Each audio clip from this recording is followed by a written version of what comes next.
six. 6B as in boy, 6B, not 6C. Oh, 6B. Okay, 6B. Okay. Back again. Okay, let's talk a little Carry on. about what we discussed yesterday. Yesterday we ended off with some questions with regard to halacha. The problem we had was the Gemara itself seems to contradict itself with who the halacha follows. We had one place where it said the halacha follows Rabbi Yossi, and then we had a Meimar saying that the halacha follows Rabban Gamliel, which sounds like in that argument of Rabban Gamliel, if you take what Rabban Gamliel says and place it into the other discussion of Rabbi Yossi, Rabbi Meir, Rabbi Yehuda, Rabbi Gamliel follows Rabbi Yehuda. So it sounds like a contradiction. You either follow Rabbi Yossi or Rabbi Yehuda. Then we had a third problem, was the fact that there is a Stam Mishnah who the halacha normally follows on page 10. A Stam Mishnah means that a Mishnah that doesn't have any names, it's anonymous. An anonymous Mishnah, normally that's who the halacha follows. And over there, it says that it seems like it's following Reb Meir, because it says when the 17th of Cheshvan comes, if the rain doesn't fall, then the scholars start fasting. So that seemed to follow Reb Meir. So we got either the halacha follows Reb Meir, we have a source halacha follows Reb Yehuda, we have a source that halacha follows Reb Yossi. Now this was a three-way argument, and they don't agree. So who does the halacha follow? So the interesting thing is this is discussed in the on the Rambam. They mention that the Rambam seems to contradict himself, who he paskins like, and he seems to contradict himself more than once. Number one, when he talks about the fasting for the rain, when he talks about Nidarim vows, our Gemara said that you need to know when the second rain is in order to know what a vow, when a vow would limit one to benefit. If he said until the rains, when does that refer to? It means the second rains, but when are the second rains? And so we've got so the Rambam himself seems to confuse these different opinions, and he seems to paskin. He gives a halacha regarding the asking for rain is one, seems to follow one opinion. The fasting seems to follow another opinion, and regarding the vows, he seems to follow a third opinion.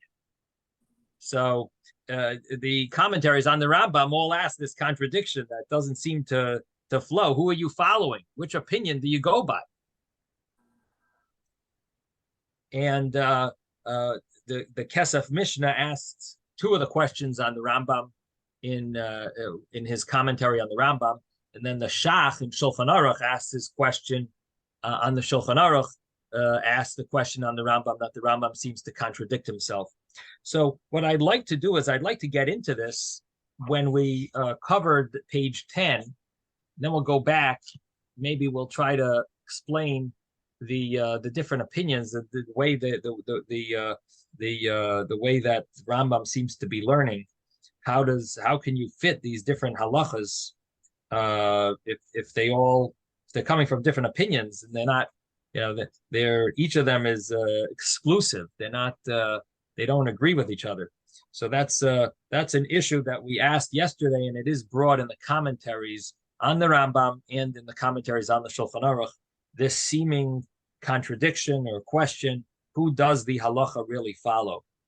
So again, we're going to try to explain it. We'll try to get into it more when we reach page 10. We have the Stam Mishnah, where we have the Mishnah over there that talks about fasting if the rain doesn't come by the third rain. The third Yoira, the third Revia doesn't rain by the third time, then it's time to start fasting. At least the scholars start their fasting. Later on, the individuals start fasting, but that's the time for the scholars to start fasting. Okay, so that was one issue that we dealt with yesterday. We discussed, we mentioned this contradiction. The next thing that we talked about was the Gemara, where the Gemara turns the page. It says, what is the purpose of knowing when the second rain is? And the Gemara says the purpose of knowing that is that when it comes to someone making a vow that he's not going to benefit from something until the rains. So when does that apply that he can't benefit? Until when is he limited from benefiting from that object? Now, you might not be able to relate to this because maybe we don't really make so many vows, but there seems to be some people that they are like they seem to do things by impulse, and they get angry and they say, oh, I'm not going to benefit from that until this and this time or something like that, and they make vows more often. And so to us, maybe it sounds a little surprising who's making a vow and why are they making vows, but it seems like there at least there are such people, and they get extreme and they want to make a vow. I'm never going to do this, or I don't want to benefit from that at all. And so if you can't relate to it, I understand. But there are people that do make vows, and the whole tractate Nedarim is all about making vows, personal vows, prohibiting oneself from this and from that. You can maybe relate to it if you think of a diet and you think of having a hard time keeping to the diet, because a lot of people say, oh yeah, we're going to start our diet, and then they say we're going to start it tomorrow, and what that means is they never want to really commit. And even when they do start their diet, they seem to find excuses every time.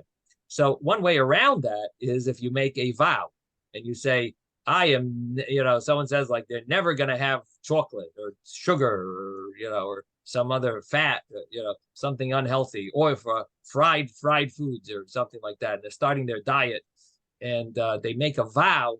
That's a way that it makes more of a obligation on the person that they can't break it. They can't find excuses, because you now are limited from the Torah not to be able to break your diet.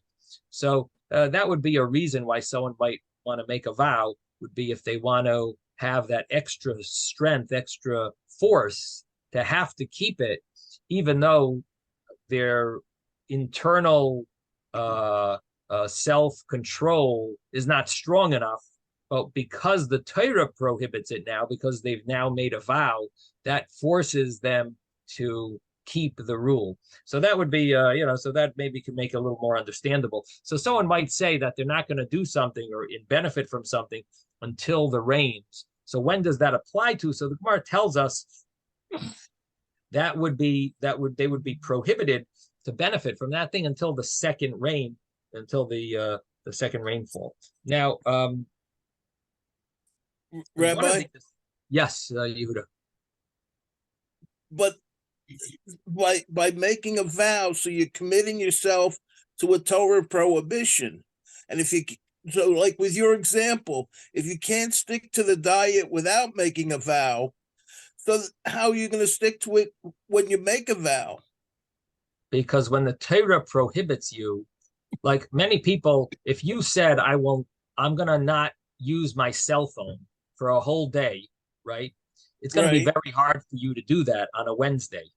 And I'm not looking at the news, and I'm not doing. But if you said Shabbos, I'm not going to do my cell phone, you have no problem, because you don't actually control yourself on Shabbos. Right. Same thing would be if you made a vow on Wednesday. I am not looking at my cell phone, making a vow that I'm prohibited to benefit from my cell phone on the entire Wednesday. Guess what? Then you will find it a lot easier you will force yourself to keep that. But if you don't make the vow, you won't force yourself to keep it, because you will say, oh, just once. Oh, I can't, all right. It's okay if I look at it a few times, I'm not looking at it like I did yesterday. So a few times will be all right. You'll come up with different excuses. But if you force yourself, if you make a vow, that means that now you're not allowed to. When you're not allowed to, you keep Hashem's commandments. So you will control yourself if you made a vow, because that now becomes a Torah law that you're not allowed to break. And my understanding is you're quite a sincere guy, Yehuda, and you would, if the Torah says something, you will keep it. You don't come up with excuses when the Torah says something. When you say something, yeah, okay, I'll break it. I'm not supposed to have sugar, but I'll have it, and this or that. But when the Torah says something, you're not gonna, even if it looks good, you're not gonna, you won't eat one of those. On Pesach, you're not going to eat a chocolate thing that's not kosher for Pesach. Right. Looks good. During the year, you can't control yourself, or I can't control myself. But I'm saying, that's the way it works. But if you have a Torah prohibition, if you make a vow, it gives you that extra force that you're not gonna break it. That's why people that would be a reason to make a vow. I'm not encouraging it. The Torah, the Gemara doesn't. Yeah, no, I understand that. The Gemara discourages vows in general, but and in Hasidic teachings as well, vows are discouraged, because what it means is you can't elevate certain things that should be elevated. Like you're limiting yourself in a certain part of the world.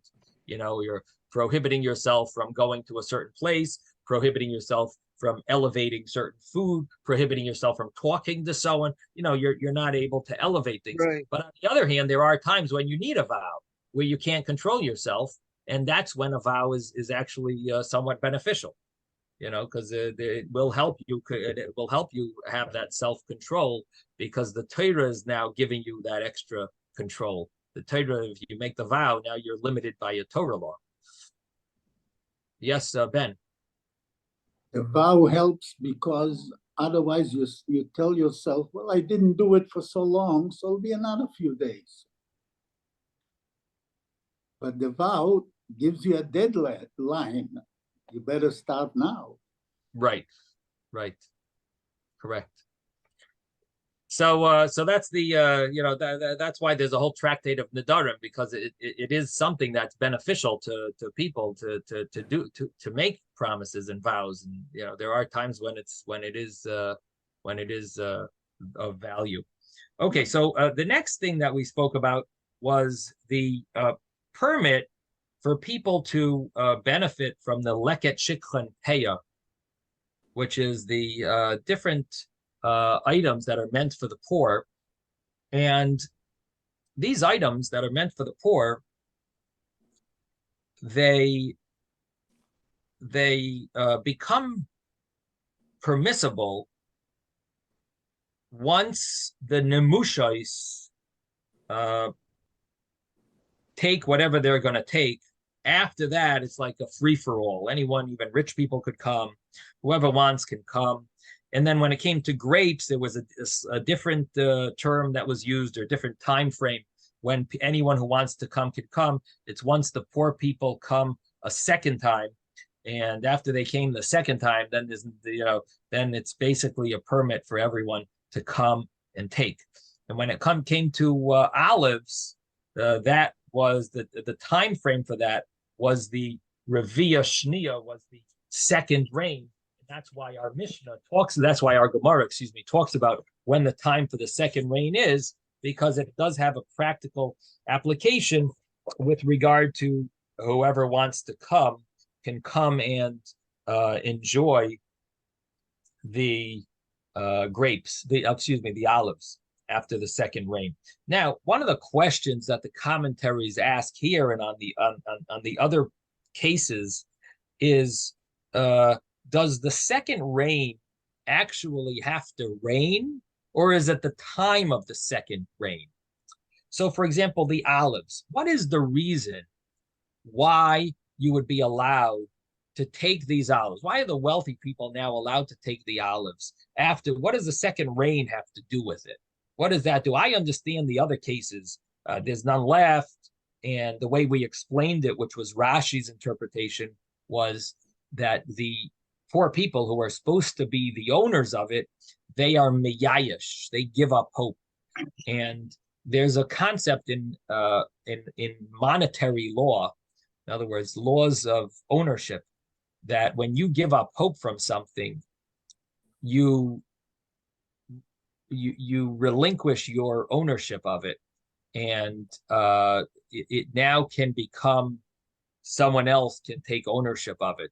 There is such a concept: if you lose something, an aveda, if you lose an object and someone finds it after you gave up hope from ever finding it again, if you already gave up hope from finding it, so another person who finds it, the person who finds it would be allowed to keep it generally, because you gave up hope from finding it. You sort of relinquished your ownership of it. So there is a concept of yiush, where you take off your official ownership, because you're giving up hope causes you to sort of lose ownership of it. If you still have hopes of getting it back, if there's reason why that it could be returned, then the other person would not be allowed to keep it. The other person would have to find you.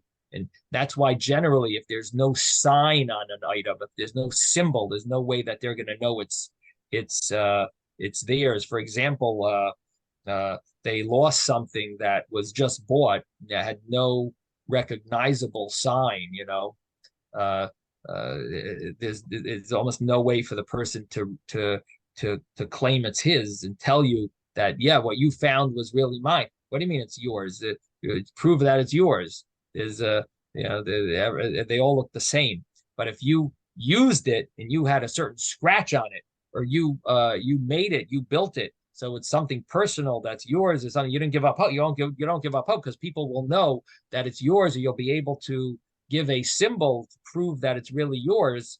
It had a little crack in it, it had a little this on it, or it was a certain color that they don't normally make, or this, whatever it is, it was on a certain location that but so these are types of situations that it talks about in monetary law, if someone finds something, if they're allowed to keep it or not. So it boils down to this concept of yiush. Rashi learns that that's the concept that's being applied in these laws, and he's saying that the reason why, let's say, poor people, they come a second time, right? That was one of the terms used for the grapes, why you would be allowed to take some clusters of grapes, even though it's really meant for the poor. Why would we be allowed to go and take them? It's called peret and oilois, different either peret or individual grapes that fell, or oilois are certain clusters that are not quality clusters. They're like a low, they didn't reach, they're not grade A, and so it's really meant for the poor. Why are we allowed to go take it? When once the poor people come a second time, then we can go and take whatever's left. Why? So Rashi says, because that's that law called yiush, giving up hope. The poor people of this town, or of all towns, they basically gave up hope once that happens. Once the people come a second time, the poor people come a second time, then all the poor people have given up hope. They relinquish their ownership of it, and now they're not the owners anymore. It becomes almost like hefker, it becomes ownerless, and whoever wants can come and take it. So the same thing would apply to olives after the second rain. But what does the second rain have to do with that? I understand if poor people already came a second time, people are giving up hope. But what about the olives? When it rains a second time, why would that change the status? Why would that cause people to give up hope just because it rains a second time? Ben, do you want to answer this question? No, I want to ask a question. Oh, okay. It's always good to have more questions. Yes. Yeah, I wanted to know, how do you determine what is the border between the poor and the rich? How do you tell somebody is rich and somebody still needs to collect to some olives or whatever? Yeah, in the time of the Gemara, it was a little easier. Nowadays, it's complicated. Time of the Gemara, there was a concept of depends how much money they have. If they have 200 zuz, they're rich. In other words, they can't take food for the poor. If they have less than 200 zuz, they're poor. The Gemara says that if a person has 199 zuz, and you go and give them one zuz, you're cruel. You're cruel. But if you give them 1,000 zuz, or you give them, they have 199. You go and give them 200 zuz. You have fulfilled a mitzvah of tzedakah for every zuz you gave them. Even though after the first zuz, they already are rich, right? But if you give them 200 zuz in a shot, you've gotten tzedakah for every zuz. The Gemara says that a person who gives them one zuz, if they have 199, you give them one zuz, you're called a Rasha Arum, a sneaky, evil person. Right. Because you jump him from one place to another. You now cause that he can't take a big check. He can't take, if someone wants to give him a big bill, he can't take it now. He can't take anything now. But if he had 199 and you didn't come and give him that one zuz, someone else could come with 200 zuz and hand it to him, and it's all tzedakah, and he could take the whole thing because he's now eligible for tzedakah. Nowadays, it's much more complicated. What if he has 199 zuz and you give him a barrel of wine? If he could sell it, then it probably would be considered, if it worth a zuz, then it's probably the value. Okay. It has the so value. They still consider the value. Okay. Now the value isn't always taken into consideration, because the value does have to do we force him to sell it? Only if it's a normal, proper value that he can get for it. So for example, if someone has a property and in Florida, and it was during the recession. So all the properties that are now going for $500,000 during the recession were going for $200,000, right? Everything went down. They were all going for like $200,000. Now, we are not going to force someone to sell their house at $200,000 if it really has another value that it's gonna reach its normal value. No, it's $200,000 is below the real value. It really has a higher value. I won't say 500,000 is the value, but 300,000, 350 would be a normal value. So the halacha is that person is eligible to take charity because he is not supposed to. We aren't going to force him to sell his house at a loss just because the value of, because it's not a good time. It's not the proper time to sell it. So that person would be eligible for tzedakah. Once the house has reached 350,000 or 400,000, when it's, a normal value, then we could say, no, you can't take charity. You should be selling your house, and you could live in this, and you could rent that, or if there's other options, you know what I mean. If he has other, there would be there has to be other options, obviously, and other opportunities. Okay, and I just wondered if they deal with that problem. Yeah. So these are these are discussions that are talked about. Now nowadays it's much more complicated because people have investments, and people have there's much more calculations involved. Social Security. Just having one bank account, and how much is 200 zuz nowadays? What's the the cost of living? That would be that would be what 200 zuz is. It's like the cost of living. So what is the cost of living? It depends where you live, but that would be the the rule over here. Okay, so getting back to here, we're dealing with the fact that what is the question was, why by rain, why by olives? Again, olives have a rule of leket and shikha and peah. There are that even though it's a tree, it would apply to shikha and peah. It would apply to if you forgot, let's say, one tree. So can you go back and take it? So that would be the rule of shikha, that if the owner forgot one or two trees, it would he would have to leave them for the poor. And if he in the field, he's supposed to also leave the corner of the field. So the tree that's in the corner, he would have to leave that for the poor, or it could be a few trees in the corner. It says, Elo dvarim she'ein lahem shiur. These are the things that have no measurement. Hapeya is one of them. It doesn't say exactly in the Torah what the shear, what the measurement of the corner of the field is. So it could be one tree in the field. It could be 5 trees in the corner of the field. But basically, it's the corner of the field. And rabbinically, there are measurements for these things. 1/60th.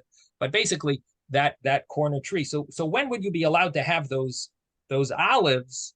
The rule is when the second rain comes. So so why does it depend on the second rain? So it seems that the olives after the second rain, they get ruined. The whatever's left there. In other words, this is like late. The guy harvested his olives already, the owner. The poor people already came and took their olives. So now it's whatever olives are left.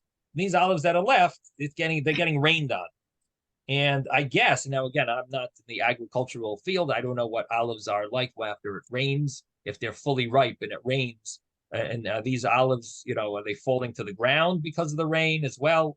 But somehow that would be a reason why the second rain they would get so wet, ruined from the rain. That would be a reason why the olives, would be the time for the olives to that you could take the olives. Even wealthy people could take them, because everyone else, the way Rashi learns, they gave up hope already. Now, Rabbi, yes, Moshe.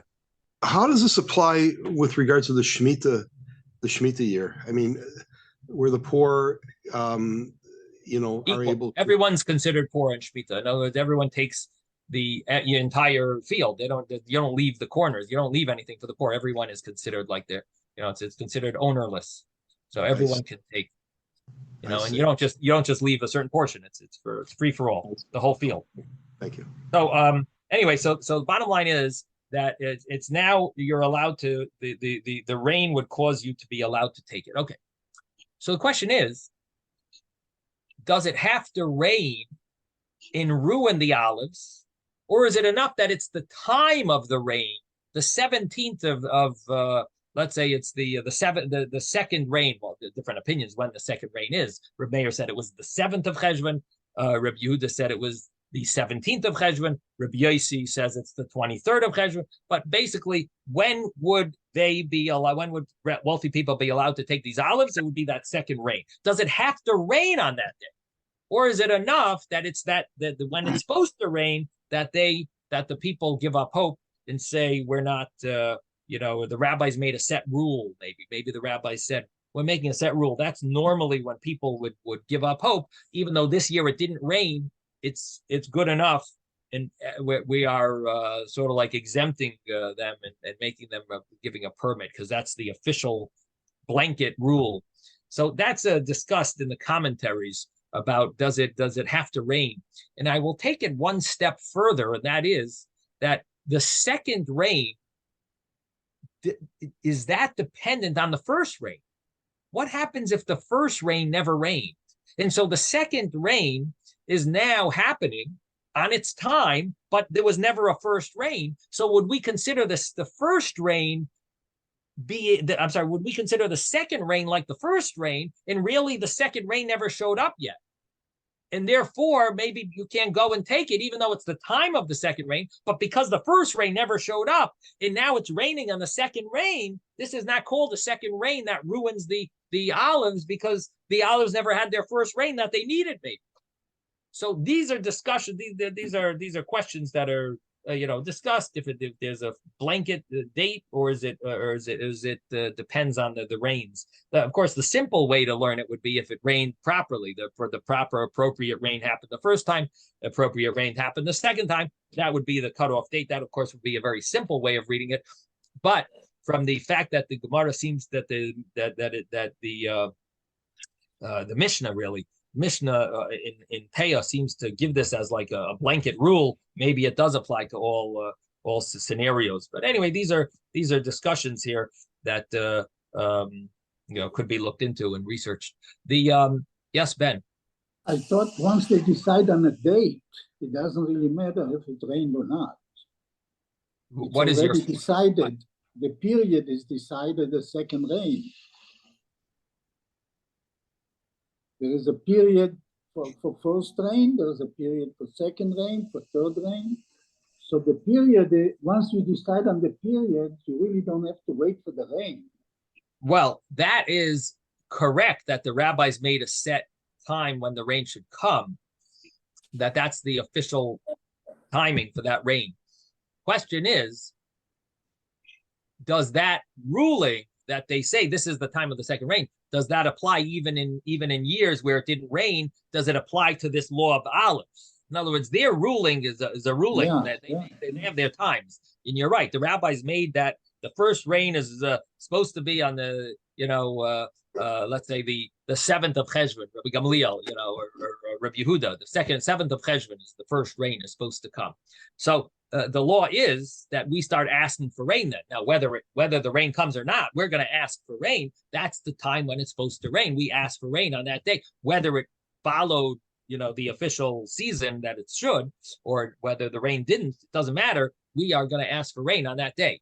But the only thing is here, it takes on, it could have a different rule because here it's sort of dependent on the rain. The asking for rain doesn't depend if it rained or not, But Rabbi, a tree is not affected by one rain or two. When you plant something or when you seed something, that's important to get a rain right away. Otherwise, it dries out and has a hard time taking off. But once the tree is grown, one or two rains don't make a difference. I understand, but the thing is that the Gemara is of the understanding that the first rain wouldn't ruin the olives. It's the second rain that's going to ruin the olives, right? That's what the Gemara seems to be saying. Month. In that month of Cheshvan, that second rain ruins the olive. What happens if the first rain didn't rain, but the second rain did rain? Does the second rain still ruin the olives, or does it need the first rain to come? Then, when the second rain comes, they get ruined. What I'm saying is, it's not the rain that ruins the olives; it's the period. The tree has a cycle, so at this time, they want to get rid of the old olives. They want some fresh energy in that tree, for the new crop. So I don't think it's the rain itself, it's just the period, the time. Okay.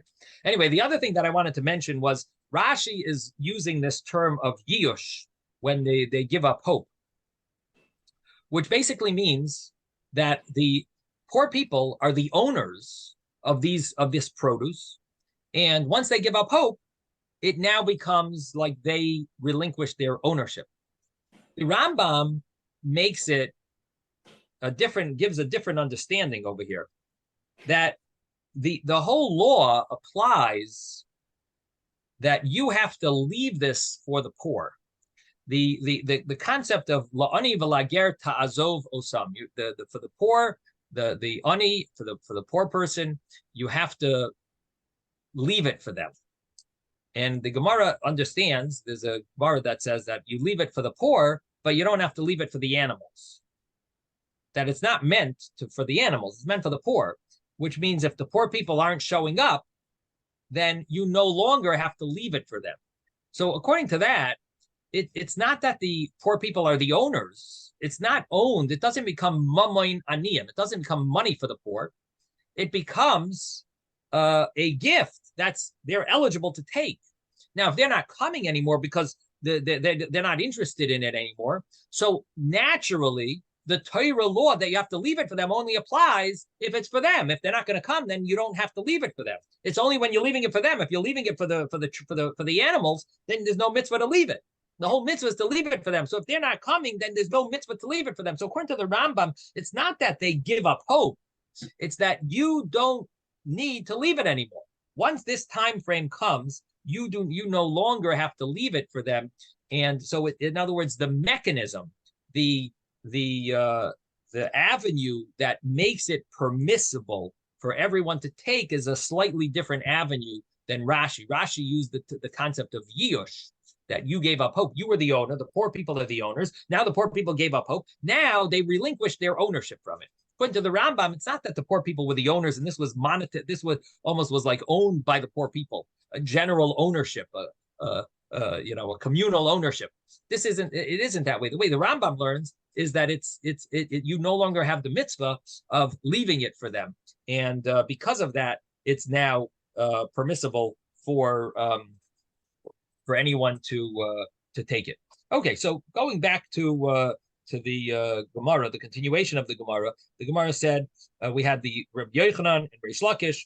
Rabbi Yochanan said about the elderly that go on their cane, And Reish Lakish said the Lakuti Basa Lakuti, which the way we translated like Rashi was that there are people who would like make this a professional harvesting, where they would the poor people, they would have their son come after them. So you'd have the father and the son, and they sort of like did a full job of getting every last little looking at every nook and cranny and getting every last item from they're eligible for. They would take it. So once that happens, the mushais knows this is the translation of the mushais. Once they would come, then any rich person could come and take it. So we explained that the Rambam seems to hold that these two opinions are not mutually exclusive, but they basically agree with each other. They're number one, it could be that it's generally around the same time when these people come, and number two, it's either these people or those people. In other words, it could be the old people who walk very slow and they check everything out, and so they're going to take every last leket shiklor peah, every last grain that they find, they're going to take it, or it's the people who go lakuti basa lakuti, again, the father and the son. The other commentaries say lakuti basa lakuti really means the same thing as coming a second time. Once people start coming a second time, then it's no longer people don't expect anything left once they see people. Once people are there a second time, so that would be another translation of lakuti basa lakuti. In any event, the Rambam seems to hold that it didn't matter which one it is. The point is that there's basically none left. Either it's the people who walk slowly with their cane and they're taking every little detail, every little grain, and Reish Lakish's reason of the people with their son going, the father and the son go after them. The father goes and the son goes after him to take whatever the father missed, and he's basically covering all grounds.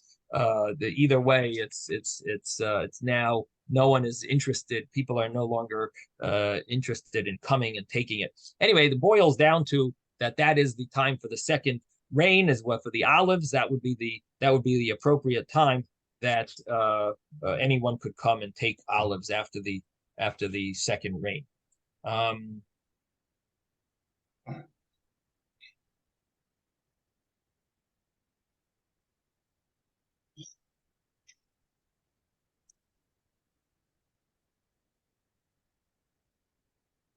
There is a question here as to why don't we say the time for nemushais is the same time for olives? Like, why do olives have its own time of the second rain?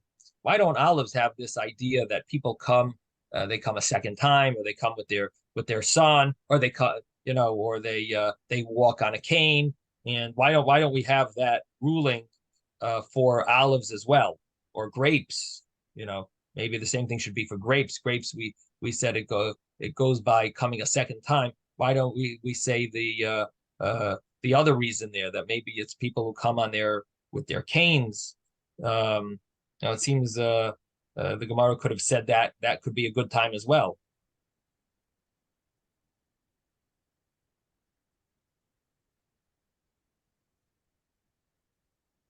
So the commentaries discuss it. It's based on the Gemara. The Gemara Yerushalmi talks about it. That the elderly people, they actually come first because they love grapes. So the elderly people who come on their canes wouldn't be a good time. Wouldn't be the right time that people give up, because they are actually the first. They're the ones waiting online at the beginning. They're waiting for the doors to open because they love grapes so much. That's one of the reasons that it mentions there.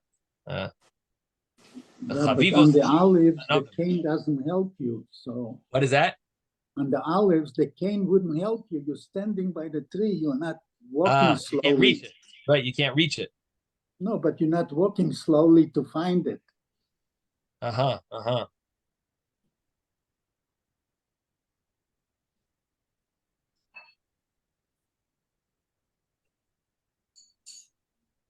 So they explain the reason why olives is because the time of harvesting olives, it's already cold, and the elderly people don't come for the olives. The elderly people only They come for the other stuff. The olives, they become ripened at a later time when it's already too cold out for the elderly people to go.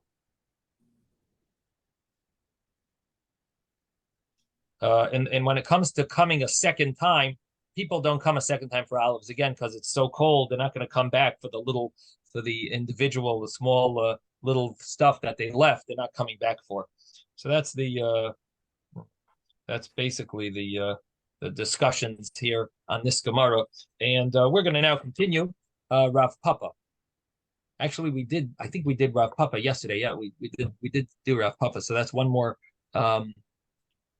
There's one more opinion here that explains what is the purpose of the second rain. This was Rav Papa. Now let me see if the art scroll return. Art scroll, Rav Papa. No, Rav Papa is still on this page. 6b1 was still on 6b1 for those in the art scroll. Rav Papa says, in order to be able to go on the fields for a shortcut, you would be allowed to walk until the second rain. You could use these fields for shortcuts because you're not yet ruining the grain. But once the second rain comes, then it would already ruin the grains. The grains are growing, and the growth of the vegetation is growing, and it would ruin it, and therefore you would not be allowed to walk and take shortcuts.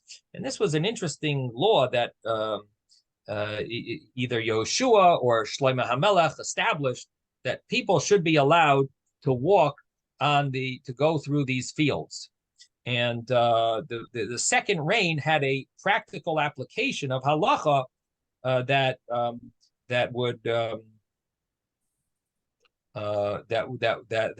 once the second rains came, it would ruin it. Okay, it would ruin, if you walked on it, it would ruin it. Again, here you'd have that whole discussion of, does it actually have to come, or is it just the time, the set time that's when you can no longer walk? It's just like a blanket rule, or I mean, seemingly it should have to do with ruining the grain, like it would be only if it rained, But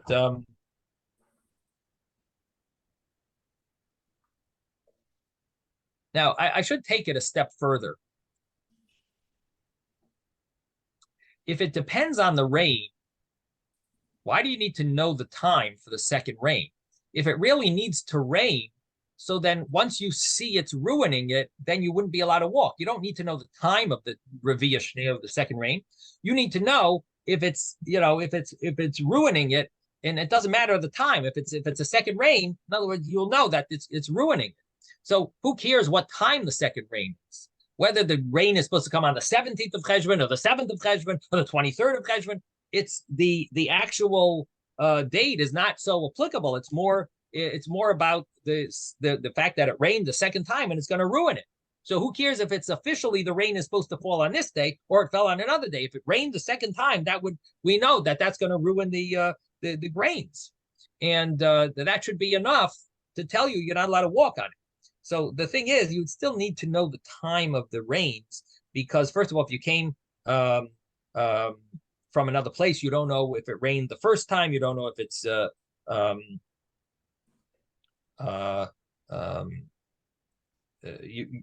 don't know if the second rain rained yet. So at least if you know the time for it, then you would know that you really shouldn't go there. In other words, if it was subject just to the actual second rain, then you would not have no way to mark if this is, if you're not familiar with that place and you don't know about the raining, and you didn't come there, you weren't there before. So here it sort of like gives a time when that rain is supposed to come, and then you would know at least to not use other people's property for shortcuts.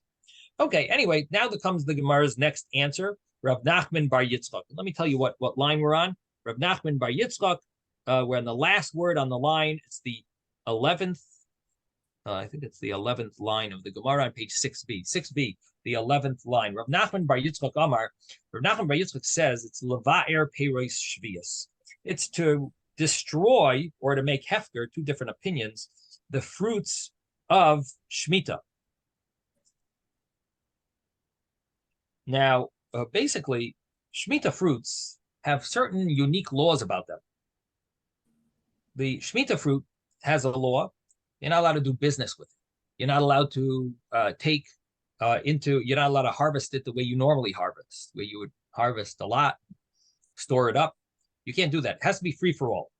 And this Shemitah fruit, it actually has a certain holiness to it. You're not allowed to ruin it. So, for example, you're not allowed to make Havdalah with Shemitah wine. Why? Or if you use Havdalah, you can't pour it over the candle. Because when you pour that wine over the candle, you're ruining the wine, some of the wine. And by ruining the wine, you're ruining Peiros Shvius, you're ruining Shemitah fruit. And here comes another law about Shemitah, and that is that the Shemitah fruit is only allowed to be eaten when it's still available for everyone in the field.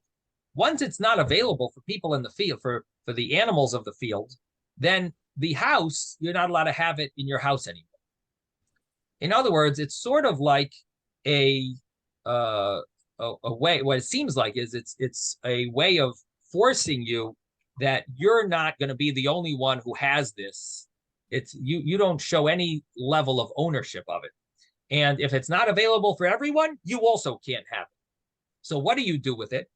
So there are two opinions. There is an opinion that you make it hefker, make it eligible for everyone. In other words, you go bring it outside to the street in front of 3 people. You say hefker, you say it's hefker for everyone, and by doing that, you make it now ownerless. And then, of course, you would be allowed to take it back, or the people who you said it in front of, they could take it back, but it basically becomes ownerless. And then it's no longer a problem of being Shemitah fruit that you're taking, even though no one else has, because you made it ownerless already. Another opinion is you have to burn it. So so that's that's basically the law about Shemitah fruit. Okay, yes, Moshe. Do you say a shechianu over this fruit? Can a person say shechianu over it? If it's something new, you say shechianu on it. Yeah. If it's even though it's fruit, Shemitah. Yeah, I don't think that Shemitah changes anything about the shechianu. Okay.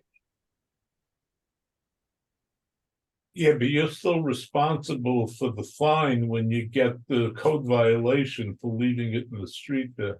No one's going to leave it. If you're doing that, you're not leaving it in the street. You go and take it back. Because if you're following the hefker rule, so then you make it hefker, and then you got to be careful because the 2-3 people who you said it in front of, they might take it before you. So you got to grab it real fast. You could take it to the flea market. Yeah, everyone's going to grab it. By the way, it's not like we don't have this issue here in America. There are a lot of wines that are called Shemitah wines, and they sell them in the Jewish stores. And I've gotten bottles. People have given me a bottle of wine. They come for Shabbos, and sometimes it says this is this bottle of wine is Shemitah fruit, and it's from Oitzer Bezdin, the heter of Oitzer Bezdin. Those normally they're not allowed to do business with Shemitah wine, but the way it's done in Israel, there is a way that sort of like a loophole, because they don't really sell the wine; they just sell the cost of packaging it and distribution of it. So of course it's a let's say a $30 bottle of wine. They sell it for $8, because they're only selling it for they're only charging for the distribution and the harvesting and so on. You're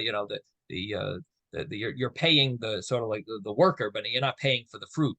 So so they sell this type of wine, and it's in the kosher stores here in Florida even. And the question is, what do you do with it? Because a lot of these wines, if it says it's from 20, it's wine from 2020, so that there's no longer Shemitah fruits in the field, so how can you, or whatever, 2021, I guess, was Shemitah. Well, anyway, bottom line is that it could be from a previous year where it was Shemitah, and so those fruits are no longer in the fields. So what ends up happening is you would need to go and be mafker it. You'd have to make it hefker, and then you could take it back and use it. But but I believe it still has the law of Shemitah rules where you can't use it for Havdalah or pour it over the candle, which you wouldn't be able to drink, because I don't think it loses that status. It's still considered, has the Kedusha Shvius, still has the holiness of Shemitah. Okay, so anyway, bottom line is that there is a rule regarding the second rain, which becomes the time becomes the time to get rid of it.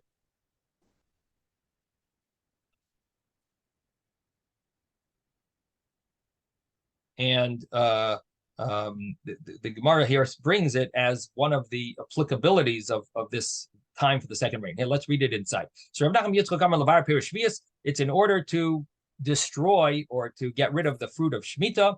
And once this time comes, you're not allowed to benefit from it until you get rid of it from your household. So the Mishnah says that now, because we have a Mishnah in Shvius. Is that Brady speaking? Who's speaking? Okay. So it says by this about it says in the tractate Shvius, ad masai nen v'sarfin, until when can you benefit and light a fire or get any other benefit from the Shemitah fruits? So the Gemara says, well, teven, and it talks about not the fruits, it's actually teven, straw, teven uvakashal shvius, for the straw and the kash, the straw and the stubble, or stubble and straw. Until when can you benefit from it and burn it? So the rule is ad shetered revia shnia, until the second rainfall comes. So in other words, that once that second rainfall comes, you would no longer be able to benefit from it and use it. And what is the reason for that? So the Gemara says the reason for that is the chsiv, because it says for the animals and for the beasts that are in your land. That's what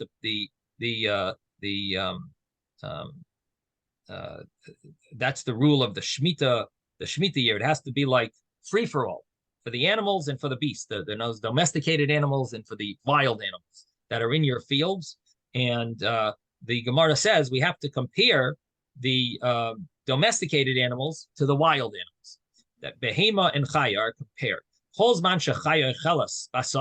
As long as the wild animals are able to eat it in the field, meaning there's still produce in the field, then you can feed it to your domesticated animals, which are in your house, meaning you're allowed to benefit from it and use it for your purposes.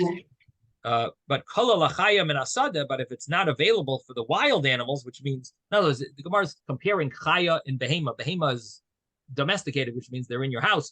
The chaya, the animals in the field. So if it's not available for the chaya in the field, which means it's no longer being harvested, it's already finished, the harvest has already gone. So now you have to remove it from the house, and you would either, again, there's two opinions, you would either have to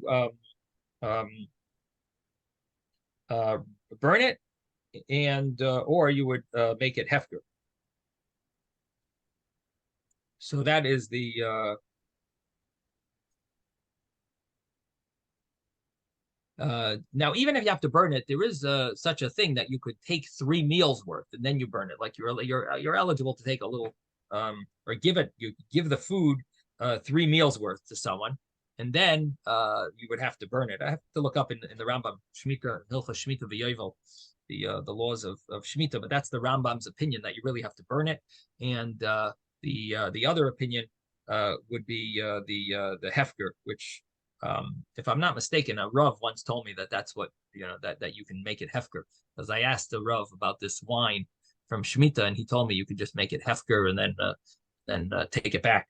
So you remove it from your property, make it hefker, ownerless, and then you could take it back. But of course, the other people who you made it hefker in front of, they might take it before you, so you got to grab it and take it back.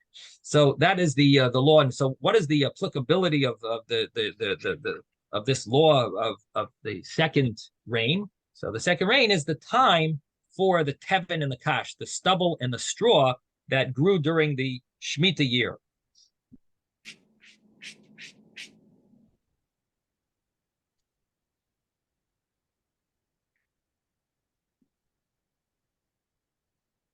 Now the Gemara says, Amar Rebavo says, my lashon revia. What is the meaning of the word revia? Where does the, we're talking about the rains. Why is it called revia? Now I should mention, revia does have the term revia. I mean, there are a few translations of it. One of them is when animals have relations, have intimate relations. It's called revia. There's the reveya and the nirba. The reveya is the male, and the nirba is the female. And when they're doing an act of an intimate relation, so the term reveya refers to animals having relations. Revia could also mean a quarter. It could mean a reva, like a quarter. So the Gemara says, why are we using this for rain? So the Gemara answers, davar shereveya es akarka. The reason why it's called that is because it is similar to having relations. The rain goes into the ground, just like when animals have relations, or people have relations, it'd be the same thing. That there's a certain penetration and so it's sort of like causing the ground to grow, to become pregnant, and to grow, to conceive. The ground conceives, so to speak, and grows. To the Rav Yehuda, did you want to say something, Robert? Oh no, I'm okay. Thank you. Yes, Moshe. I was going to say, that doesn't seem exactly correct, because a lot of plants, there goes a pistil and there's I think the stamen or something. I don't know how it goes, and it's transferred by a bee or something into another plant. So how could that? I mean, the rain also helps. The rain also helps, right? Yes, of course. But somehow the Gemara's understanding is that the rain. But you're asking, the rain is not the seed. The seed is what grows. The rain just makes it, helps it grow. That's what you're asking. Oh, interesting. Okay. Anyway, the Gemara here says that Kid Rav Yehuda, like Rav Yehuda says, Rav Yehuda mitra baila diara. The rain, baila diarahu. Rain is the husband of the earth. In other words, the rain is giving the seed, which is which is its water. And in other words, the rain is the husband. He gives this water, the seed, to the earth. Shenemar, as it says, Ki kasher yered geshem hashalek ben hashamayim. We say in the Haftarah fast days, as the rain comes down and the snow comes down from the sky, v'shama lo yashuv, and does not return there. Kiyem hirvas aretz, rather it saturates the earth, v'haylida, and it makes it pregnant. It makes it give birth. V'hitzmicha, and makes it blossom. So basically, that term v'haylida is used also with regard to rain. So the Gemara says that's why we call the rains revia. It comes from that term, that it actually is causing it to give birth and grow and have and bring produce. Okay, we're going to stop here. Have a wonderful day, everyone. Sei gesund. Sei Thank gesund. you, Rabbi.